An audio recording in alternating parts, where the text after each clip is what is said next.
Hey everyone, I Tina from Student Desk by TG, and today we are going to discuss about the monosaccharides. In the last video, we are discussing about the carbohydrates, that what is its structure, functions.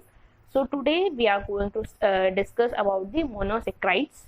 Basic unit यही है ना carbohydrates की, या किसी भी उसकी basic unit क्या होती है, मोनोसेक्राइड्स होते हैं कि पहले मोनोसेक्राइड्स जो है वो आगे फिर लिंक करते हैं और आगे उसको एक बड़ा स्ट्रक्चर बनाते हैं।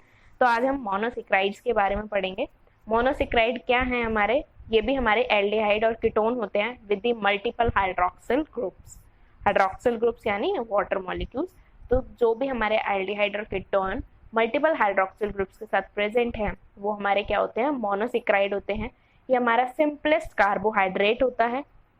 सिंपलेस्ट ही होगा क्योंकि इसमें सबसे कम जो है वो कार्बन प्रेजेंट होंगे, तो इसलिए ये हमारा सिंपलेस्ट कार्बोहाइड्रेट होता है। इसके एम्पैरिकल फॉर्मूला की बात करें तो CH2O ब्रैकेट में N, sorry CH2 into N। तो C यहाँ पे क्या है, हमारा कार्बन है, H2 इज और hydroxyl group and N is the number of carbon present, यानी कि कितने नंबर ऑफ कार्बन हमारे प्रेजेंट हैं उस अकॉर्डिंग जो है हम वो इसका निकाल सकते हैं एम्पैरिकल फॉर्मूला। मोनोसेक्राइड जो हमारे इम्पोर्टेंट फ्यूल मॉलिक्यूल की तरह काम करते हैं, क्योंकि देखो कार्बोहाइड्रेट का पार्ट है तो ऑब्वियस सी बात है ये भी वही फंक्शन सर्व करेंगे जो हमारा ओवरऑल कार्बोहाइड्रेट करते हैं, हमने ओवरव्यू में पढ़ा था। तो ये हमारा फ्यूल मॉलिक्यूल होता है एज वेल एज ये बिल्डिंग ब्लॉक है न्यूक्लिक एसिड्स के लिए। ठीक है, अगर हम स्मॉलेस्ट मोनोसेक्राइड की बात करें तो सबसे स्मॉलेस्ट मोनोसेक्राइड हमारा कौन सा देखा गया है, जिसका नंबर होता है 3, यानी कि उसमें कितने कार्बो प्रेजेंट है, 3 कार्बन जो है उसमें प्रेजेंट है। ये हमारा कौन सा है, डाईहाइड्रोक्सी एसीटोन। कीटोस के केस में कौन सा है, डाईहाइड्रोक्सी एसीटोन। और अगर हम एल्डिहाइड के केस में बात करें तो दैट इज D&L ग्लिसरेल्डिहाइड। ठीक है, ये देखिए आप देख सकते हैं, इनको हम ट्रायोस बोलते हैं, फिगर में दिखा रखा है। सबसे पहले है हमारा डाईहाइड्रोक्सी एसीटोन, यानी कि जिसमें हमारा कीटोन प्रेजेंट है और कीटोज प्रेजेंट है। बाकी दो कौन से हमारे, dextrorotatory glyceraldehyde and levorotatory glyceraldehyde. अब आपको डिफरेंस दिख रहा है कुछ डी और एल में? जी हाँ बिल्कुल, अगर आप सेकेंड कार्बन पे देखें यानी एल्डोस को छोड़ के उसके नीचे जो हमारा फर्स्ट कार्बन है, ठीक है, उसमें देखें तो OH की जो रोटेशन है वो चेंज है, एक में वो ऊपर है एक में वो नीचे है। तो लीवो रोटेटरी में जो हमारा OH होता है वो नीचे होता है और डेक्स्ट्रो रोटेटरी में वो ऊपर होता है। इन्हें हम लेफ्ट और राइट पोजीशन भी कह देते हैं। तो आपको कैसे पता चलेगा, मतलब अगर आपको याद रखने में कैसे आसानी होगी, तो अगर आपको लेफ्ट के लिए होता है हमारा लीवो रोटेटरी, यानी कि L, लीवो रोटेटरी का L और लेफ्ट का N। तो इसमें क्या होगा कि हमारा जो स्ट्रक्चर है वो लेफ्ट की तरफ होगा। और अगर हम बचा कौन सा D, तो D इज फॉर राइट। तो इस तरीके से आप इसको याद कर सकते हैं, बहुत इजी तरीका है याद करने का, क्योंकि बच्चे भूल जाते हैं कि डेक्स्ट्रो राइट के लिए है या लेफ्ट के लिए। तो सिंपल सी टर्म है L लेफ्ट यानी कि लीवो रोटेटरी। तो बचा कौन, dextro, dextro is for right. अब हमारी सिंपल, जैसे हमने कहा कि सबसे सिंपल हमारा जो है वो N3 है, यानी कि जिसमें हमारे 3 कार्बन प्रेजेंट है उसको हम ट्रायोस कहते हैं। तो हमारे जो बाकी मोनोसेक्राइड है, जैसे कि किसी में 4 प्रेजेंट होंगे, किसी में 5 प्रेजेंट होंगे, किसी में 6 और 7, तो इनको हम कैसे कह देते हैं, टेट्रोज, पेंटोज, हेक्सोज, हेप्टोज, ऐसे जो है इनके नाम हो जाते हैं। तो इस तरीके से मोनोसेक्राइड्स को हम जो है प्रोनाउंसिएशन करते हैं, ट्रायोस बोल देते हैं, टेट्रोज बोलेंगे, पेंटोज बोलेंगे, जिस तरीके के कार्बन हमारे प्रेजेंट है, यानी कि नंबर ऑफ कार्बन जितने प्रेजेंट है उस अकॉर्डिंग जो है हम उसको प्रोनाउंसिएशन कर देते हैं उसकी। डाईहाइड्रोक्सी एसीटोन जो है हमारा वो सिंपलेस्ट कीटोज है। अब इसको मैंने रेड से मार्क क्यों करा है, क्योंकि आगे अगर हम एंट्रेंस में हमारे इसी टाइप के क्वेश्चन आते हैं कि बहुत सिंपल सा पूछ लेंगे कि सिंपलेस्ट कीटोज कौन सा है, आप कंफ्यूज हो जाएंगे यार कौन सा है। तो डाईहाइड्रोक्सी एसीटोन जो है हमारा वो सबसे सिंपलेस्ट कीटोज है। तो ये था हमारा कि मोनोसेक्राइड क्या होते हैं, इसके बारे में हमें पढ़ना है। कुछ साइक्लिंग रिंग्स भी होती हैं इसमें, तो हम उनके बारे में पढ़ते हैं। Pentose and hexose cyclize to form furanose and pyranose rings. ये 2 रिंग्स जो हमें वो पढ़नी थी, तो सिलेबस में दे रखी थी, तो इसलिए हम इनके बारे में जो वो पढ़ रहे हैं।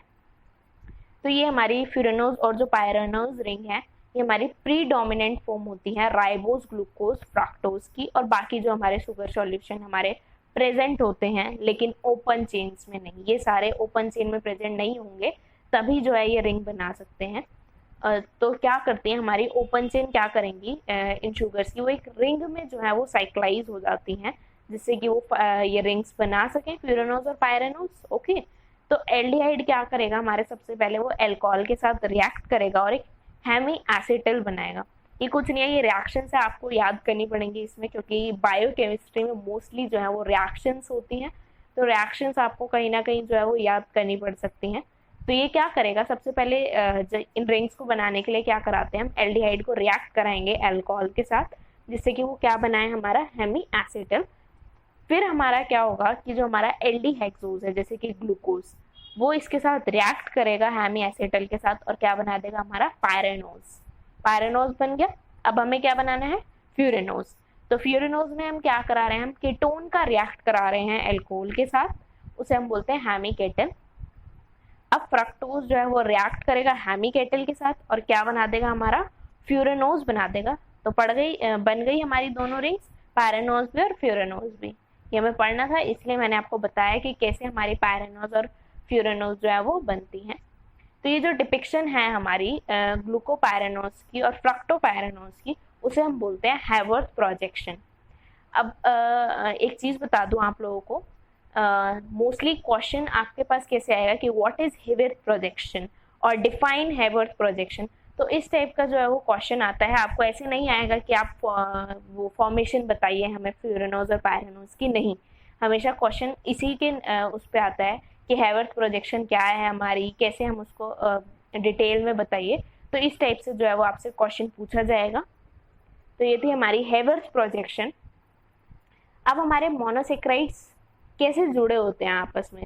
मैंने कहा था कि कार्बोहाइड्रेट हमारे काफ़ी सारे मल्टीपल मोनोसेक्राइड्स मिलके बनाते हैं, तो वो एक दूसरे से कैसे जुड़े होते हैं, तो वो हमारे किससे जुड़े होते हैं, ग्लाइकोसिडिक बॉन्ड से। उसके अंदर जितने भी हमारे कार्बन होंगे वो किससे जुड़े होंगे, ग्लाइकोसिडिक बॉन्ड से। ये कैसे बनता है हमारी, इसमें वही रिएक्शन होगी हमारी अल्कोहल्स और अमाइंस की, जिससे कि वो अडक्ट्स बना सकें। अडक्ट्स क्या होता है, एक बॉन्ड होता है ग्लाइकोसिडिक बॉन्ड से पहले, जिससे कि वो इजीली जो है वो एक दूसरे के साथ अटैच हो पाए। तो ये जो हमारा न्यू बॉन्ड बनता है between the anomeric carbon atom of glucose and the hydroxyl oxygen atom of methanol is called the glycosidic bond. Glycosidic bond क्या है हमारा, जो हमारी एनोमेरिक कार्बन एटम है, एक हमारा एनोमेरिक कार्बन एटम होगा ग्लूकोज का और दूसरा हमारा hydroxyl oxygen atom of methanol. यानी कोई हमारा मेथनॉल है अल्कोहल, उसमें जो हाइड्रोक्सिल ऑक्सीजन होगी, वाटर के साथ जो ऑक्सीजन प्रेजेंट होगी, वो दोनों आपस में रिएक्ट करेंगे और हमारा क्या बनाएंगे, ग्लाइकोसिडिक बॉन्ड।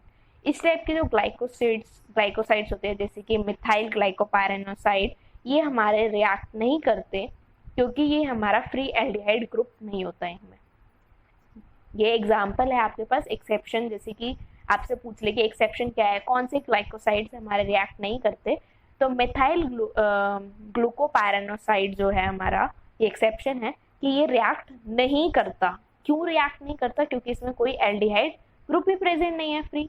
जब कोई फ्री एल्डिहाइड ग्रुप प्रेजेंट नहीं होगा तो वो रिएक्ट नहीं होगा हमारा, वहाँ पे ग्लाइकोसिडिक बॉन्ड नहीं बनेगा।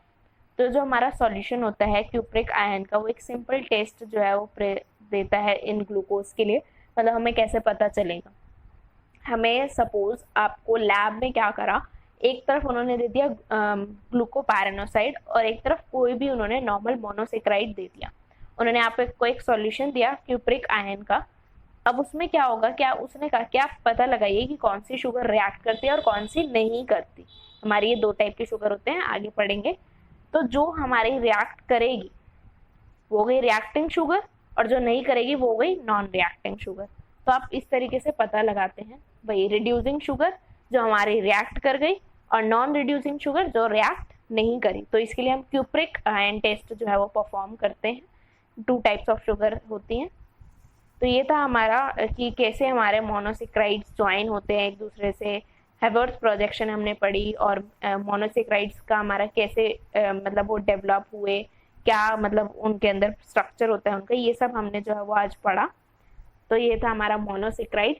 कल हम बात करेंगे कॉम्प्लेक्स कार्बोहाइड्रेट या फिर डाइसेक्राइड्स के बारे में। That's it. Thank you so much. Please like, share and subscribe.